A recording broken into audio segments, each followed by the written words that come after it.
Desculpem a falha, então. Bom, não tem perguntas, podemos começar então. Eu vou fazer então uma introdução. O que eu vou falar aqui é basicamente sobre o programa de usuários do LNLS, né?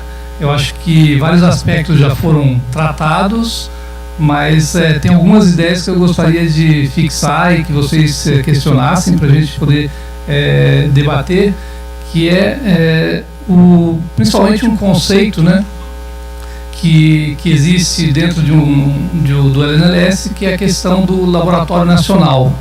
Então, muitas pessoas se perguntam ou têm dúvida do que é um Laboratório Nacional, e eu acho que o LNLS é um exemplo típico e é basicamente talvez um exemplo fundador dessa ideia aqui no Brasil.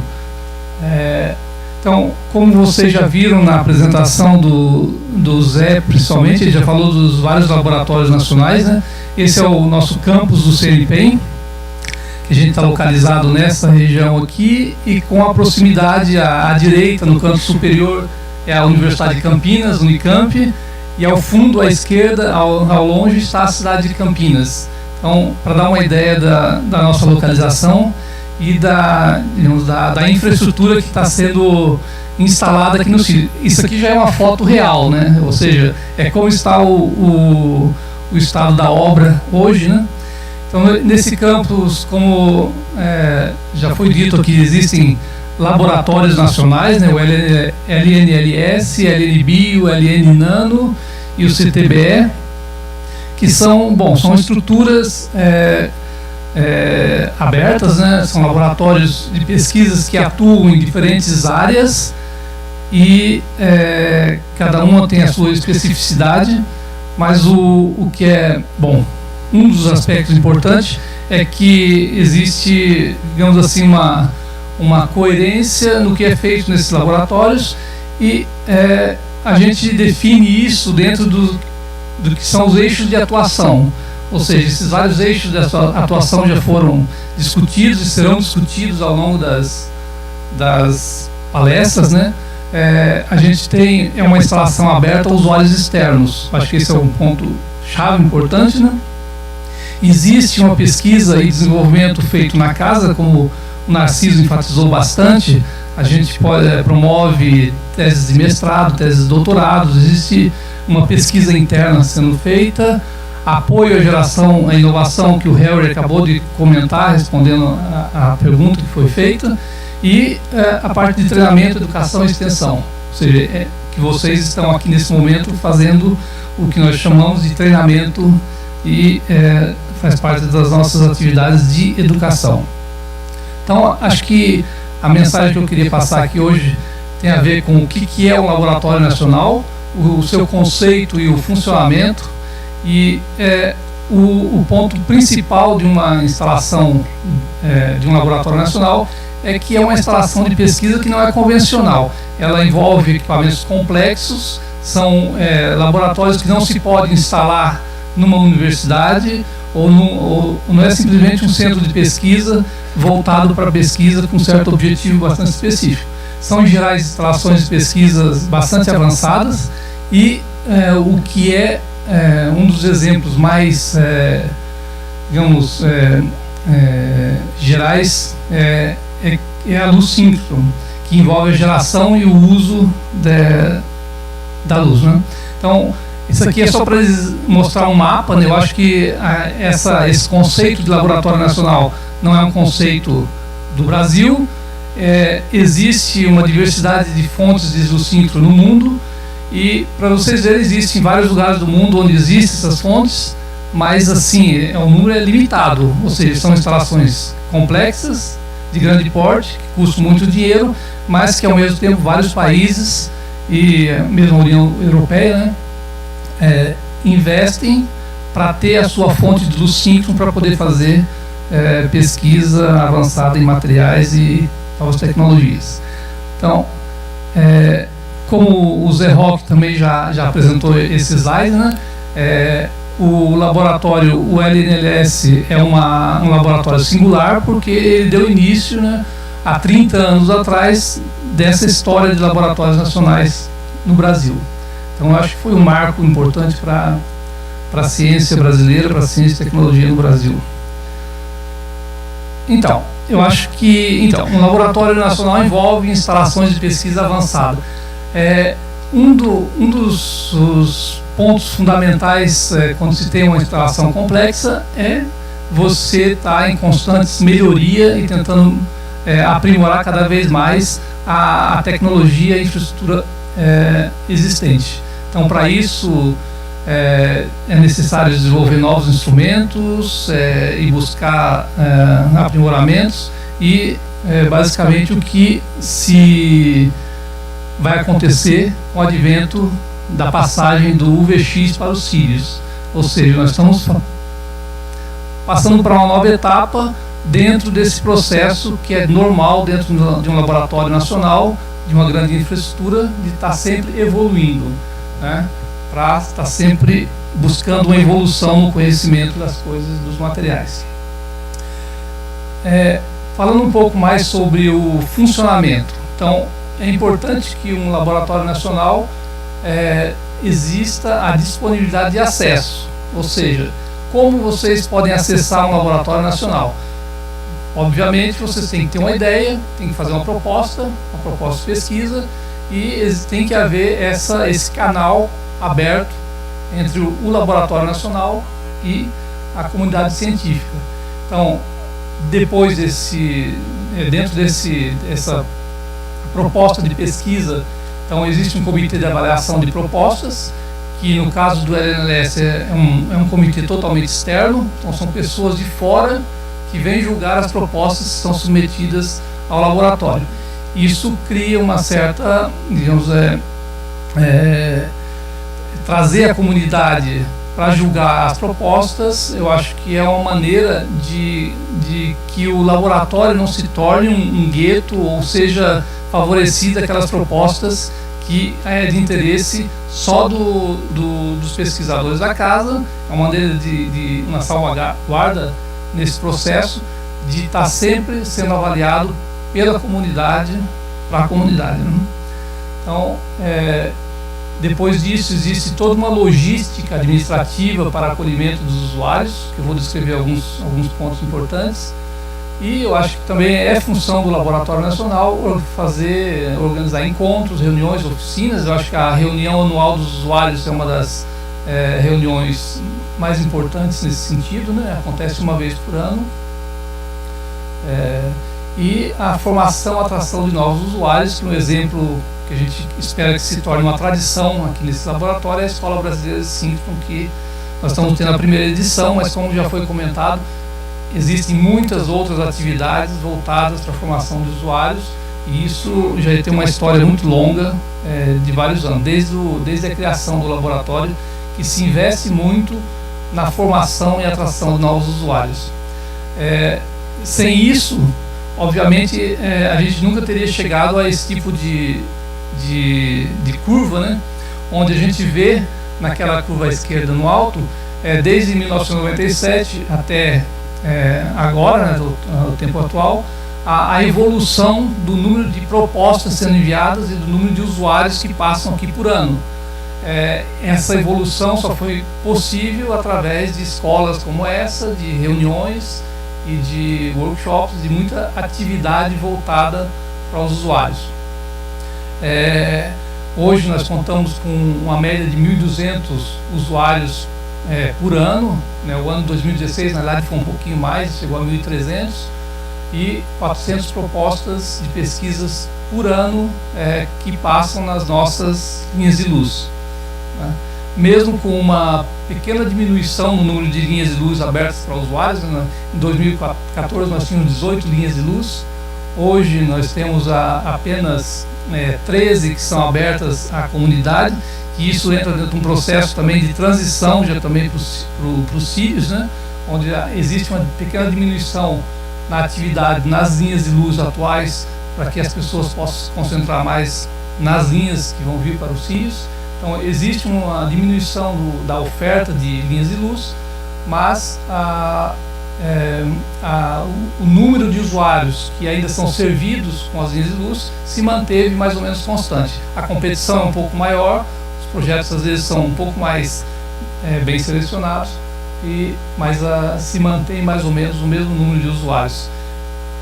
Por conta também de que os experimentos vão se tornando cada vez mais complexos, cada proposta de pesquisa também exige a participação de mais pesquisadores, mais colaboradores. Então, isso também mantém o número de usuários que vêm fazer experimentos no Sintro, um número mais ou menos estacionário.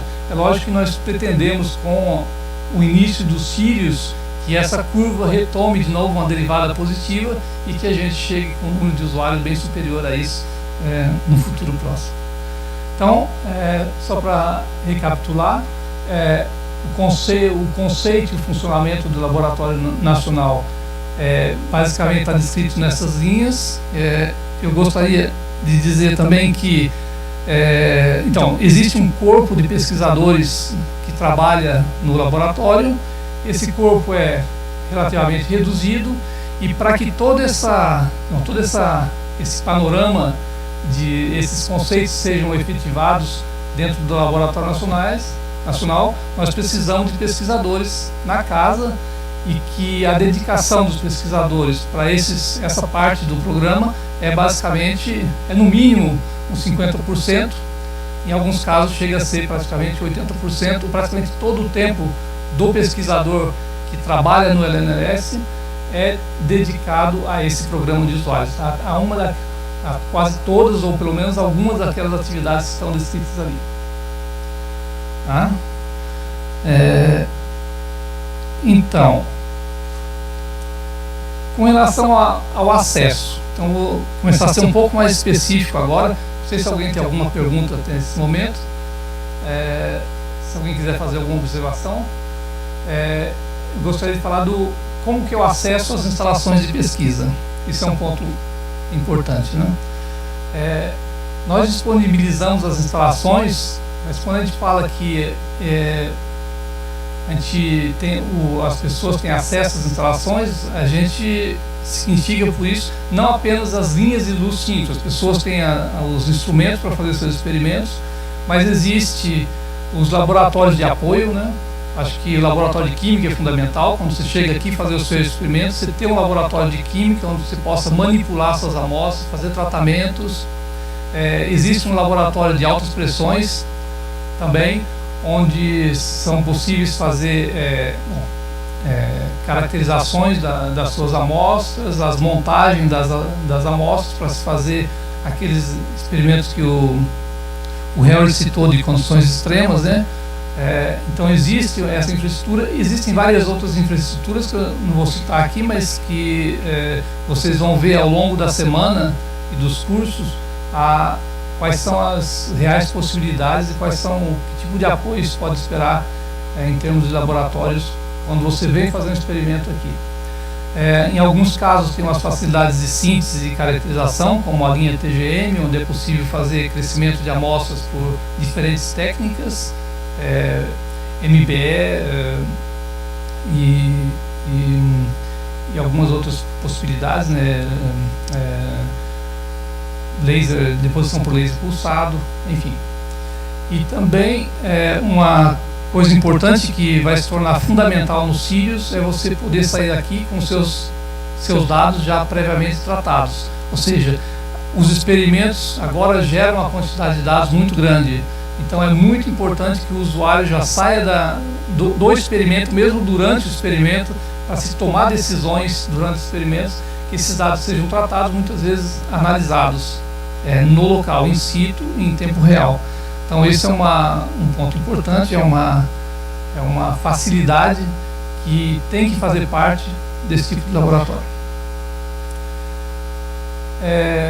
Então, os pesquisadores os usuários, né, que vêm a usar as nossas instalações, eles têm um apoio completo durante a realização dos experimentos, e existe também um programa de auxílio financeiro. Isso foi criado lá no início do laboratório. Eu acho que foi extremamente importante para o desenvolvimento dessa comunidade, de ter esse apoio financeiro, porque as pessoas que enviam as propostas, elas possam se deslocar dos seus estados, né, das suas instituições, e vir aqui realizar os experimentos.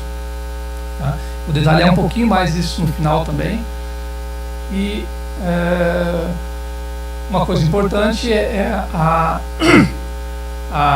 ter uma interface amigável, aberta aos usuários, né? Isso através de uma página web que seja bastante clara e um portal onde você possa submeter as propostas. Então, com relação, não sei se todos vocês já navegaram um pouco pela página do LNLS, mas se vocês caírem aqui nessa parte de usuários e pesquisadores, vocês vão encontrar as informações necessárias para poder ter acesso às instalações. E principalmente ali assinalado em vermelho tem o SAL Online, né? Tem o link lá em cima e aqui embaixo, que é a interface, é o portal através do qual vocês vão poder submeter as propostas de pesquisa. Tá? Esse portal tem essa página de acesso, né? E é importante que, eu não sei se alguém já chegou a se cadastrar, alguém daqui já é cadastrado, mas vocês podem criar um seu usuário, seu login, através desse link. E esse portal é muito importante porque ele é uma ferramenta não só para o usuário, né, para a submissão de propostas, mas também é uma ferramenta de gerenciamento interno. Então, esse é a parte de usuários. Eu não vou entrar em todos os detalhes, mas vocês têm um menu onde vocês podem escolher várias opções e através dessa interface vocês podem submeter uma proposta. E ele serve para o gerenciamento interno também, o agendamento das propostas. É um portal que serve para os revisores das propostas, porque as propostas são revisadas externamente, então as pessoas trabalham diretamente dentro desse portal, né, os pesquisadores, os especialistas que dão seus pareceres sobre as propostas, e também é usado pelos comitês, quando tem as reuniões dos comitês para a decisão sobre a alocação do tempo de fecho. Então, essa é uma ideia geral do portal, né, de como se pode acessar as propostas. Hoje em dia existem 4 tipos de propostas de entrada, né, do laboratório.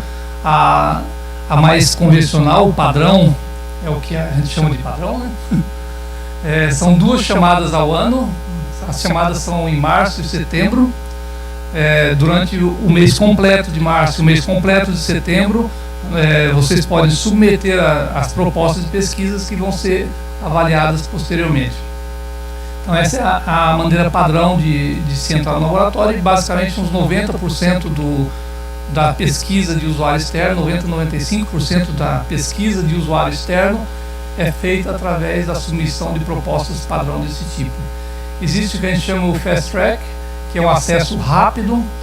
Em geral é um acesso que a gente reserva uma fração pequena do tempo do feixe para que pessoas possam, por exemplo, complementar dados para uma publicação, pessoas que já vieram medir e que às vezes falta algum dado ou algum experimento a mais, uma caracterização a mais, sendo justificado dentro desse critério, as pessoas têm acesso através desse processo. E isso é em qualquer momento do ano e tem que ser feito um contato diretamente com as pessoas responsáveis pelas técnicas aqui dentro. Mas existe essa possibilidade de ter um acesso rápido, facilitado para os usuários. Outra maneira é o que a gente chama de Long Term Proposal. Isso aí são propostas de longo prazo que, em geral, envolvem uma colaboração entre grupos externos e grupo interno. Em geral, envolve também o desenvolvimento de alguma técnica ou de alguma instrumentação ou de alguma metodologia que é de interesse para o laboratório e de interesse para a comunidade de usuários. Então, nós temos 2 exemplos hoje em dia desses Long Term Proposal. Mesmo quando eles estão assinados nesses propostas de longo prazo, as pessoas, mesmo assim, para cada vinda ao laboratório, submete-se a proposta, mas existe um canal facilitado para esse tipo de coisa. e as propostas internas, que os próprios pesquisadores da casa, eles também têm o dever, eles mandam a proposta quando eles querem usar uma ou outra linha de luz. Esse é um canal interno também, e é reservado uma fração do tempo para isso. Tá? Então, como escrever uma proposta de pesquisa? Então, desculpa.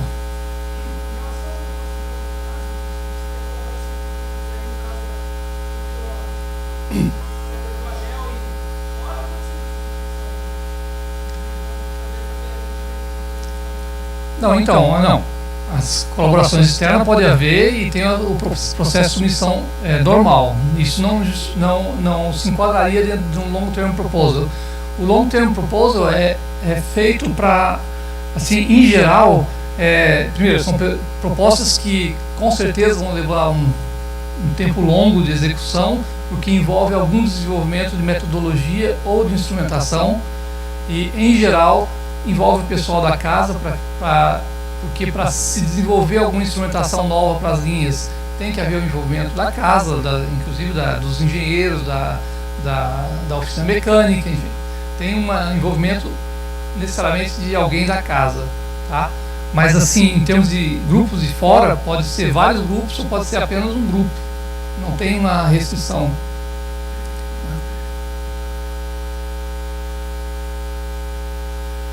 Então, como escrever uma proposta? Eu acho que aqui é um guiazinho rápido, sucinto, mas que vocês encontram também na página web, né? Vocês têm que se inscrever como usuário no portal Sal Online, seguir um modelo de proposta de pesquisa, tem algumas instruções e dicas de como escrever uma boa proposta, conselhos, né? Você definindo o tema de pesquisa, vocês têm que... É muito importante identificar, fazer uma introdução sucinta e identificar a problemática, e muito importante é justificar o uso da técnica de luz síncrona. Isso, em geral, é o que barra a entrada aqui, porque muitas vezes uma proposta é interessante, o tema muito bonito, só que não existe a necessidade de vir aqui para resolver aquele problema. Existem técnicas de laboratório convencional, outros lugares que pode fazer. Então, esse é um ponto importante que é julgado também durante para se alocar tempo de fecho ou não para uma proposta. Em seguida, o processo de submissão da proposta através do Sal Online envolve, então, esse modelo preenchido, né? É muito importante definir a equipe de colaboradores. Um experimento do síncrono não é um experimento solitário. Então, é raro você ter um experimento do síncrono solitário, eu acho que é inexistente, um exemplo. Então, é muito importante ter uma equipe de colaboradores. Em geral, envolve várias pessoas, tá? Envolve estudantes, envolve pós-doc, envolve diferentes grupos, e eu acho que é muito importante definir essa equipe e que elas participem, né? Participem efetivamente. Às vezes as pessoas vêm aqui, não é que ela vai ficar manipulando coisas da química, não é que ela vai ficar controlando o computador, não é isso. São as ideias que vão sendo geradas durante o experimento, as decisões que têm que ser tomadas durante o experimento em função dos resultados que estão saindo. Essa é a parte importante do experimento do síntese. Não é tanto a manipulação, a parte técnica. A parte técnica, existe o apoio da casa, existem os pesquisadores, existem os engenheiros, existem os técnicos, que muitas vezes fazem o trabalho técnico, mas para que se faça um bom experimento é importante ter discussão, ter debate, ter análise de dados durante o experimento. E vocês sabem que quando se tem um tempo de luz no síncrono, aquilo é um presente que se ganha uma vez por ano. Então, naquela semana, tudo tem que dar certo e as coisas têm que ser otimizadas. Então, é importante que a equipe seja uma equipe sólida, com vários aspectos de competências, né? Um espectro de competências bastante amplo. Então, tem as condições das amostras de segurança e também, em alguns casos, tem as condições experimentais detalhadas que têm que ser dadas. Então, esse é um modelinho com algumas ideias do que precisa de uma proposta. Então, só para dar uma ideia para vocês também, uma proposta, ela segue um fluxo de avaliação. Então, o primeiro ponto, existe são 5 fases detalhadas aqui, né? Tem uma fase inicial, que é uma fase em que o coordenador da linha vai dizer a proposta é viável ou não é viável. Porque muitas vezes a pessoa acaba submetendo uma proposta que não é viável de ser feita naquela linha, porque falta uma reação química muito rápida, é uma pressão muito alta, é uma condição que não existe na linha. Então tem que ser avaliado isso. A fase 2 é o comitê externo de avaliação que avalia, né? É feito um sistema de pareceres e existe uma reunião aqui no laboratório para se classificar as propostas. Em seguida, existe uma avaliação da segurança. Se vocês quiserem estudar um explosivo aqui dentro e o volume é suficiente para destruir o laboratório, a gente não vai deixar.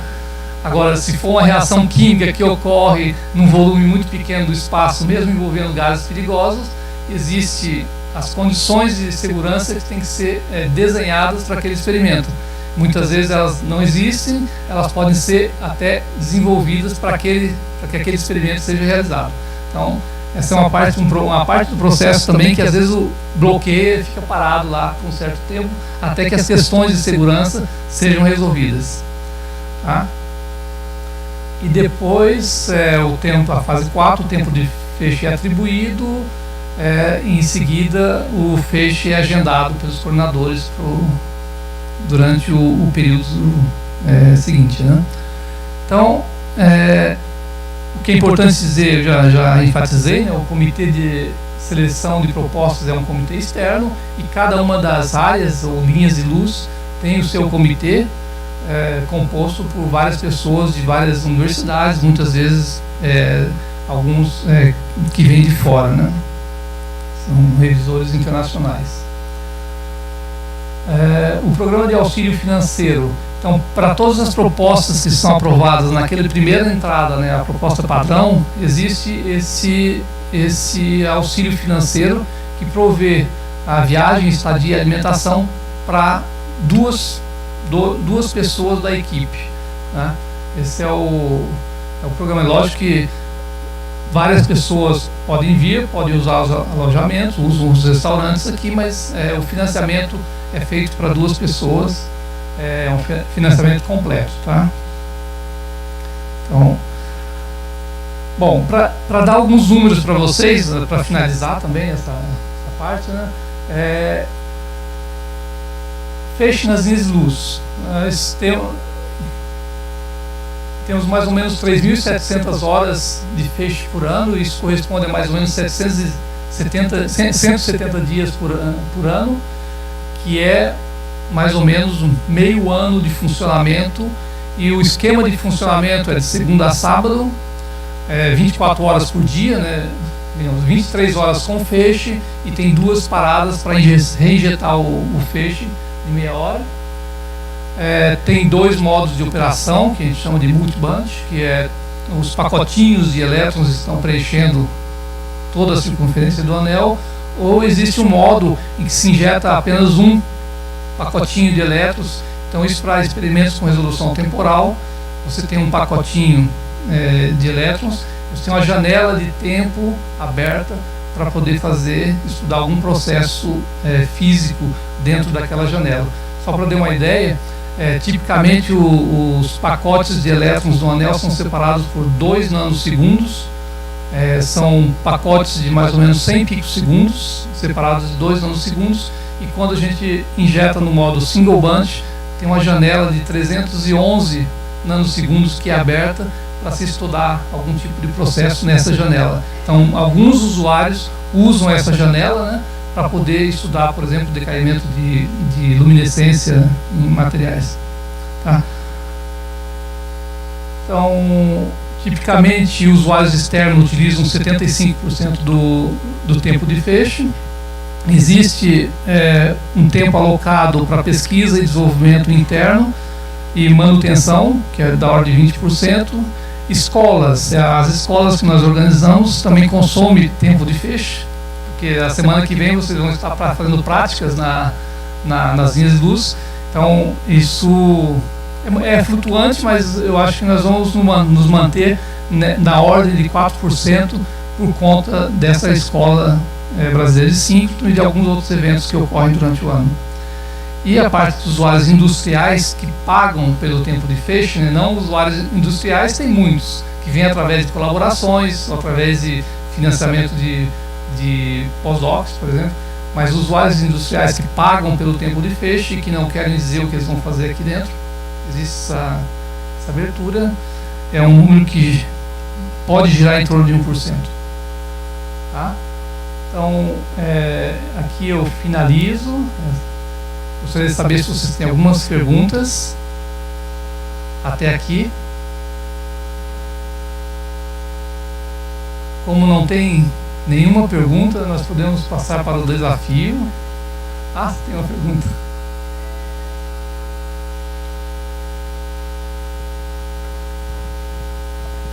A minha dúvida é sobre o financiamento do CNPq, se ele é inteiramente com dinheiro público brasileiro, ou se tem investimento, por exemplo, do Mercosul, alguma coisa de outros países que usam o equipamento. É totalmente brasileiro. O financiamento vem diretamente do Ministério da Ciência, Tecnologia, Inovação e Telecomunicações, MCTI. Tem mais alguma coisa? Não sei.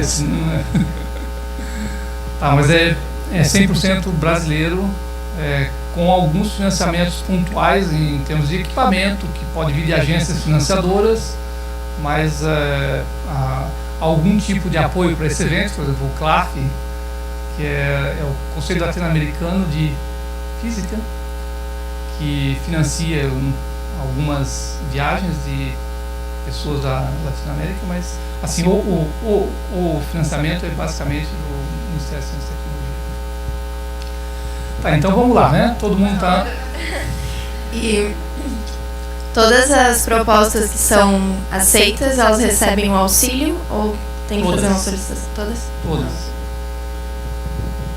Ah, sim, desculpa. O programa de auxílios é voltado para brasileiros e América Latina e Caribe. Ou seja, pessoas da América Latina, Caribe, a gente colocou para incluir o México e algumas propostas que de vez em quando aparecem, assim, coisa rara, mas não financiamos Estados Unidos, nem a Europa, nem outros países.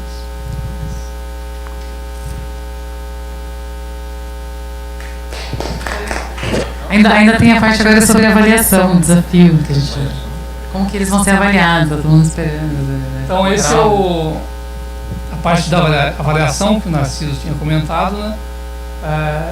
A gente vai dar uma tarefa de casa para vocês, todo mundo anotou tudo, né? Então, como submeter uma proposta de pesquisa? Então, acho que a ideia é que essa proposta de pesquisa vai servir como avaliação para a escola. Então, eu até preparei uma revisãozinha aqui só para uma passagem rápida para vocês lembrarem, mas basicamente vocês vão ter que ir no portal, se inscrever como usuários, no menu de submissão de proposta, vocês vão cair nessa região aqui, onde tem todas as instruções, tudo isso que eu falei, detalhei, está escrito aqui, e vocês clicando onde tem um template para submissão, vocês vão poder fazer o download desse modelo. Bom, isso é autoexplicativo, né? Vocês têm que falar do background científico, dos resultados esperados, caracterização das suas amostras, do método experimental a ser utilizado e também justificar por que vocês querem usar a radiação síntese. É lógico que vocês vão poder aprender, a ideia é que vocês aprendam durante essa semana e a semana que vem quais são as técnicas, quais são as possibilidades. Então, em função disso, em função de temas que vocês estejam trabalhando, algum tema que esteja na literatura, alguma curiosidade científica que vocês tenham, que vocês acham que pode ser estudada ou resolvida com alguma técnica assim, vocês podem colocar como tema da sua proposta, né? Então, tem que achar a técnica experimental que se adapte, as condições experimentais aplicáveis à sua amostra. Vocês podem imaginar uma coisa que vocês precisam de baixa temperatura ou precisam de um ambiente de gás, campos magnéticos, enfim. Eu acho que durante a semana vocês podem, inclusive, vai ser uma maneira de ir discutir com as pessoas e saber o que tem disponível, saber o que é possível fazer em cada uma das linhas. E o importante também na proposta é o que eu quero aprender com esse meu experimento. Tá? Isso vai fazer vocês então pensarem na proposta. Então, o comitê decidiu que as notas seriam dadas dessa maneira, ou seja, vai ter uma notação de 5 a 10, isso vai ser uma nota que vai sair no certificado de vocês, como sendo a nota do curso.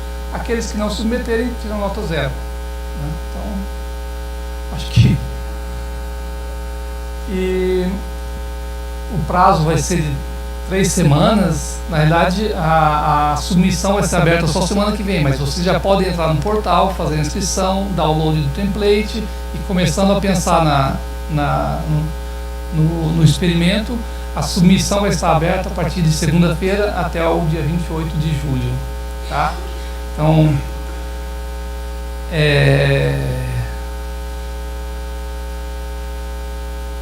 bom, esse é o processo de avaliação. Alguém tem uma dúvida com relação a isso? Várias dúvidas. Desculpa. Vamos começar.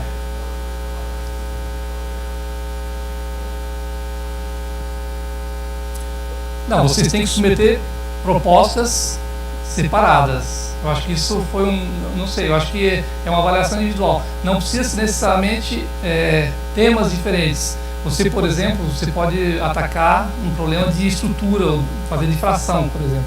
E ele pode atacar um tema de espectroscopia. Você pode ser o colaborador dele e ele ser o seu colaborador. Então, você monta a equipe que você... montar a equipe é importante também, né? Não é uma proposta submetida de maneira individual. Então, acho que nesse caso, vocês podem ter a mesma argumentação, o background científico é o mesmo, mas a técnica utilizada vai ser diferente e cada um vai ser responsável por uma proposta diferente. Tá? Você?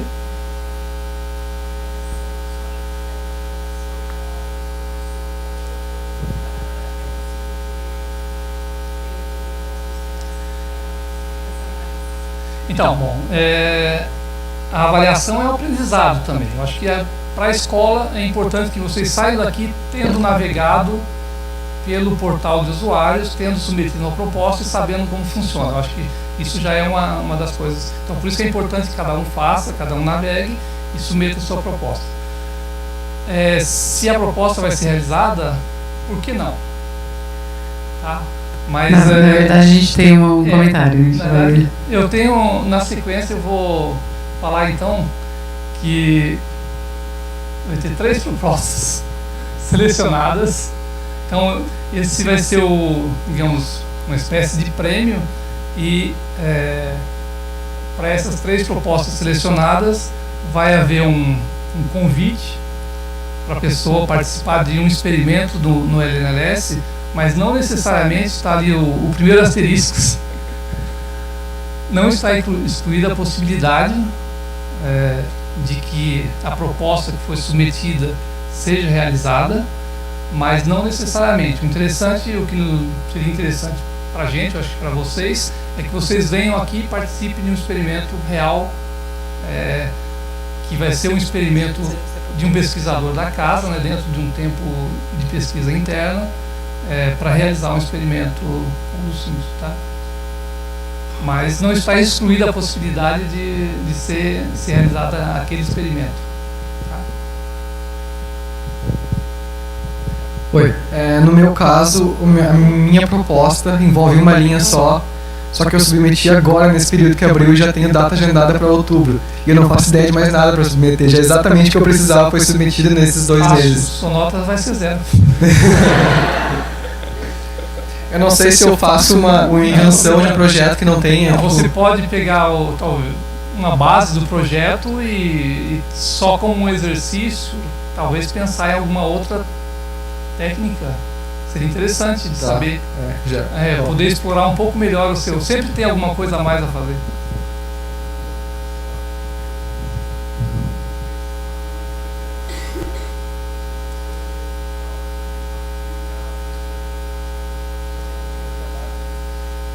Isso, é um exercício, na realidade. As aulas, com certeza. Então há chance de nosso experimento ser feito. Pode ser que não, mas pode ser que seja ele próprio. Sim.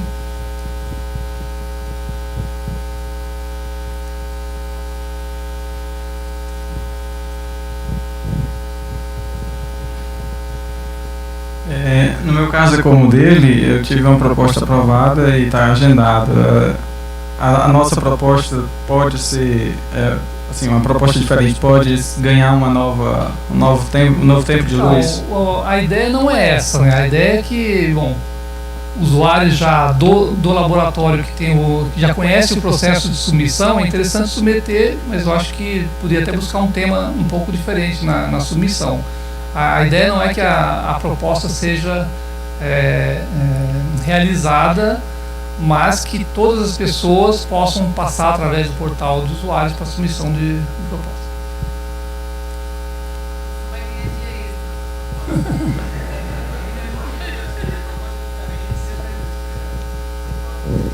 Não pode, de repente a sua proposta é super boa, né? A gente não está excluindo nenhuma possibilidade, Não, né?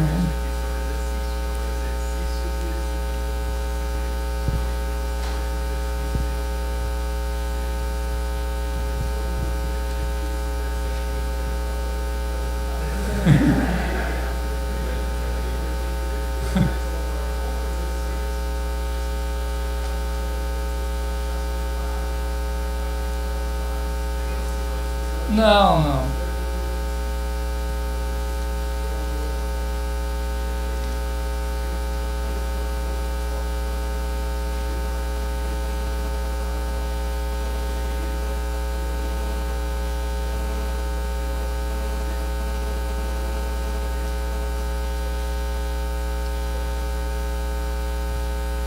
No caso, na página do SAL vai ter alguma aba para os alunos aqui da EBS, diferente daquela para uma proposta comum? Porque não, questão de diferenciação de proposta. Vai ser aberto justamente num período reduzido, e as propostas que entrarem naquele período a gente sabe que não está a chamada para a proposta não está aberta no momento. Então vai ser só para a escola mesmo. Quer dizer, eles poderiam entrar no fast track ou no interno, mas acho que... Não, a proposta entra pelo padrão, né?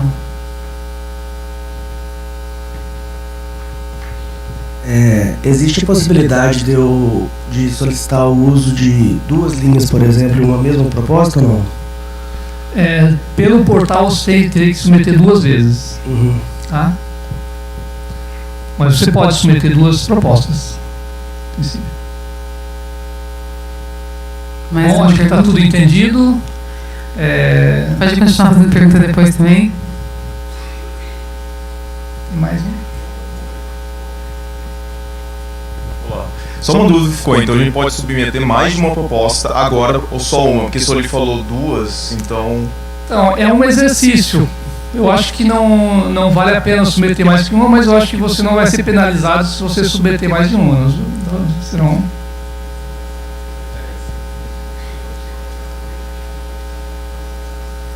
É uma serotonina. Que horas são? Mais pergunta, gente.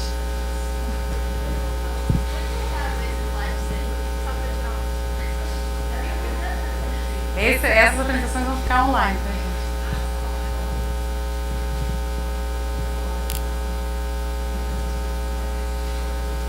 Eu não sei qual que é o prazo, quando que a gente vai botar online ainda, mas vamos ficar. Ok, bom. Então, pessoal, era isso, né? Isso é só para dizer que a gente espera vê-los, provavelmente, cortou ali, como usuários futuros desse laboratório, né? E nesse processo de transição vai ser muito importante a presença de vocês, né? Bom, ok, obrigado.